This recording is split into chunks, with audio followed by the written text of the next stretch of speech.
Di zaman modern yang penuh dengan teknologi ini, pastinya sosial media sangat penting bagi kita. Dan tanpa kita sadari, kita pun berdampingan dengan sosial media setiap harinya. Entah itu Instagram, TikTok, YouTube, ya buat entertain sendirilah. Bahkan LinkedIn untuk bagian profesionalnya. Nah, menurut kalian, apakah sosial media ini penting? Apa kalian ini termasuk user sebagai penikmatnya aja? Atau justru kalian yang membuat banyak hal baru di sana?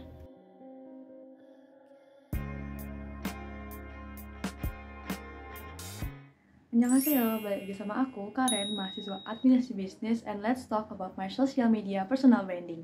First, let me talk about my Instagram account.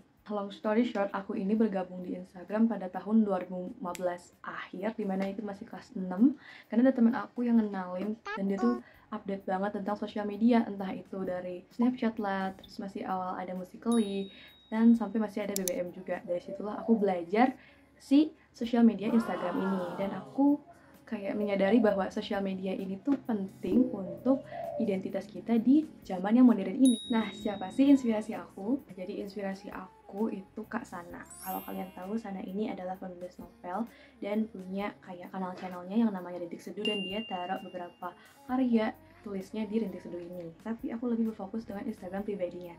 Ya, sama seperti Kak Sana, aku itu awalnya malu-malu buat upload di Instagram. Nah, singkat cerita, aku tuh tertarik banget sama postingannya Kak Sana di feeds-nya. Dan aku juga sampai ikutin buku novelnya dari yang kata, terus Gis and An, sampai 3 sequel itu, sama yang terakhir itu buku Pukul 4:30. Nah, dan akhir-akhir ini juga aku lagi suka banget pakai kerudung brandnya La Vie. Nah, dan kebetulan beberapa waktu belakangan ini tuh Kak Sana berkolaborasi dengan La Vie dan berteman baik dengan ownernya, yaitu Kak Syaswir. Jadi aku merasa kayak, apakah ini takdir? Itu cuman kebetulan aja. Untuk konten maupun feeds di Instagram aku ini tuh aku nyantumin beberapa visualisasi tempat dan membuat audiens aku tuh harap-harap merasakan ambience ataupun suasana tempat yang aku kunjungi, sama kayak Kak Sana yang kafe atau tempat-tempat estetik yang lucu, terus misalkan tempatnya yang comfort banget, tapi bedanya aku nggak sambil bikin novel.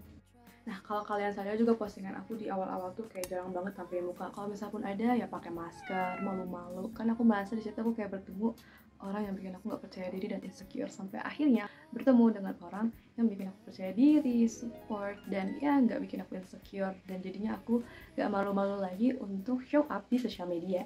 Nah, jadi kontenku ini tuh cenderung di hal fotografi dan senang banget untuk meromantisasikan hidup. Selain itu juga terlihat jelas di highlight atau sorotan aku bahwa aku tuh sering banget men-capture segala hal, dari hal yang SMA, terus kuliah, terus hobi aku yang baca buku, sama kegiatan panitiaan yang baru-baru ini. Karena menurut aku, memori itu nggak hanya tersimpan di otak, tapi perlu juga diabadikan, termasuk di kamera dan diposting ke sosial media. Hal tersebut juga memvalidasikan aku karena aku tuh menaruh beberapa hal fisik di scrapbook ini, ya, yang menyimpan banyak hal menyenangkan di hidup aku. Next, nah untuk strateginya sendiri itu kayak gimana sih? Nah, dari awal aku punya Instagram ini tuh gak kepikiran untuk strategi buat naikin viewers, likes, ataupun followers. Tapi kalian pernah gak sih kayak tahun 2016 gitu, kalau setiap posting itu pakai hashtag like for like, follow for follow? Kalau aku pernah. Dan aku merasa kalau kayak gitu tuh, ya cukup worth it buat menaikkan likes dan followersnya lumayan. Karena kan itu kerjanya cuma kayak komen, follow back ya, like for like lah gitu, dan segala macem. Dan itu jadi ya termasuk kategori strategi juga kan? Nah, seiring berjalannya waktu, semakin dewasa, aku jadi semakin mengerti bahwa feeds itu harus rapih sih. Ya, at least biar enak aja dilihat sama followers kita. Jadi aku mulai SMP tuh nyamain tone dari setiap postingannya, dan terinspirasi juga dari Kak Sana.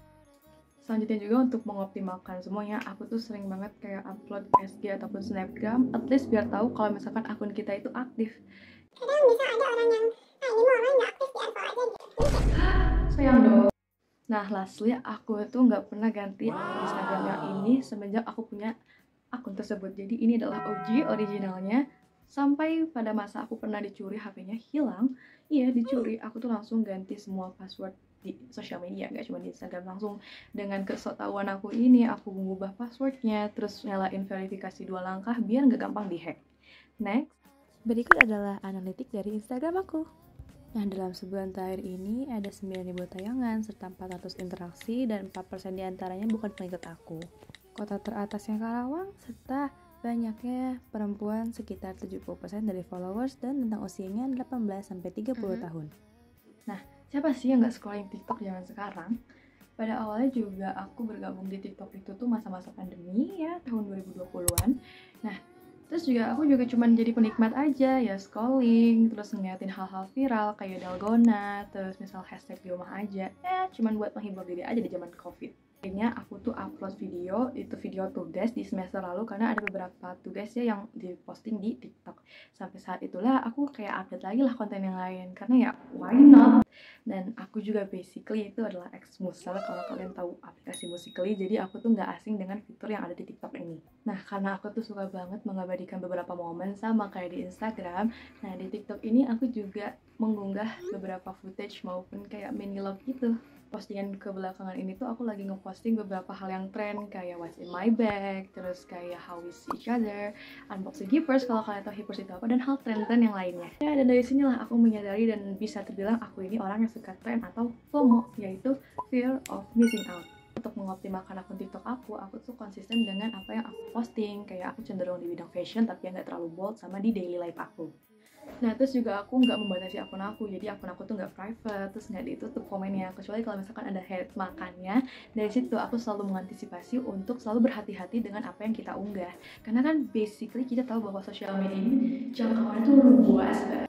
Nah, dan bagaimana ya matriks dan analitik TikTokku ini? Nah, dalam sebulan ini aku menghasilkan 4.000 tayangan postingan, 203 likes, serta 23 komentar, 94 tampilan profil, 9 kali dibagikan, rata-rata muncul di FYP, kebanyakan perempuan, dan ini adalah pencapaian terbesar analitiku. Segmen yang ketiga ini kita bahas aplikasi yang penuh triggering, LinkedIn. Nah, aku tuh mulai buat LinkedIn itu pas masuk kuliah, dan menurutku LinkedIn itu justru penting banget untuk dunia kerja, dan ya alias relevan banget kan. Dan aku jamin pasti juga kalian bakal terbantu banget dengan adanya aplikasi ini. Nah, bagaimana sih cara aku mengoptimalkan akun LinkedIn aku? Pertama, pasti semua orang pasang profile yang lebih profesional. Nah, terus juga aku tuh menyusun ringkasan tentang diri aku yang lebih menarik dan kuat, serta membangun relasi. Dan kebetulan waktu semester dan tahun lalu itu ada tugas untuk ya mutualan di LinkedIn, jadi ya lumayan banyak relasi yang sekarang. Nah, lastly juga aku tuh kebelakangan ini terus memperbarui postingannya secara berkala, dan akhir-akhir ini juga aku kayak sering tergabung di beberapa diskusi di postingan orang. Dan juga aku tuh kayak merepost ataupun mengunggah ulang beberapa postingan yang insightful dan banyak informasinya, jadi at least aku sering ataupun aktif di beberapa forum. Sama seperti pada umumnya, di LinkedIn ini aku mencantumkan pengalaman, pendidikan, organisasi, beberapa kegiatan aku di kampus, pelatihan, dan sertifikasi dari latihan, kursus, dan yang lomba. Dan berikut adalah analitiknya. Dengan 400 tayangan posting, 76 pengikut, 15 pengunjung profil, dan 3 dalam pencaharian. Guys, pada akhirnya semua yang di sosial media itu belum tentu adalah realitanya. Bisa jadi itu adalah tipuan daya semata. Ya, yang bahagia belum tentu terlihat bahagia. Jadi, ayo kita lebih bijaksana lagi dalam memposting maupun bertindak di sosial media. Jangan sampai kita merugikan orang lain. So be yourself in social media, no matter what will people say to you, dan jangan sampai kita terlalu sering membandingkan diri kita dengan orang lain. Ya, tumbuhlah dengan hati, jangan gengsi. Sekian dari aku, terima kasih sudah mendengarkan sampai sini. See you next time, bye-bye.